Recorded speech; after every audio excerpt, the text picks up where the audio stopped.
Serial ए रिश्ता क्या कहलाता है कि अपकमिंग एपिसोड में आप सब देखब कि अक्षरा गलती से अभिमन्यु के अभी कह के बोलैहा। एक ही पल बाद उनके एहसास होई कि ई ऊ का क दिहली। अक्षरा और अभिमन्यु पहले एक दूसरे के अक्षु और अभी कह के ही बुलावत रहने। दोनों के बीच वक्त के साथ बहुत कुछ बदल गई बा, लेकिन अब अभिनव की मौत के बाद फिर वो दोनों लोग करीब आवत दिखावल जाताटे। आपके बता दें कि 28 अगस्त के एपिसोड में फुटबॉल मैच के दौरान अभिमन्यु भी अक्षरा के अक्षु कई के संबोधित कईना। जाहिर बा कि मेकर्स फिर एक बार धीरे धीरे करके अभिमन्यु और अक्षरा के करीब लैले का कोशिश करता ना।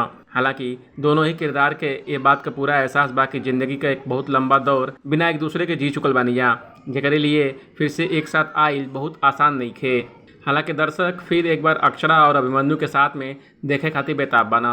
शो के स्पॉइलर वीडियो में दिखावल गई बा कि अभिमन्यु और अक्षरा एक वक्त आपस में बहस कर रहा था ना, तब अबीर भी उनके पास ही खड़ा रहता ना और उनके झगड़ देख अपन माथा पीट लेता ना। तो का वक्त के साथ अबीर अभिमन्यु के अपन पिता स्वीकार करिहा या फिर नहीं, देखल काफ़ी दिलचस्प हुई। आपके स्टोरी का कई बार कमेंट कर हमको जरूर बताएं और बाकी अपडेट के लिए देखत रही ABB भोजपुरिया।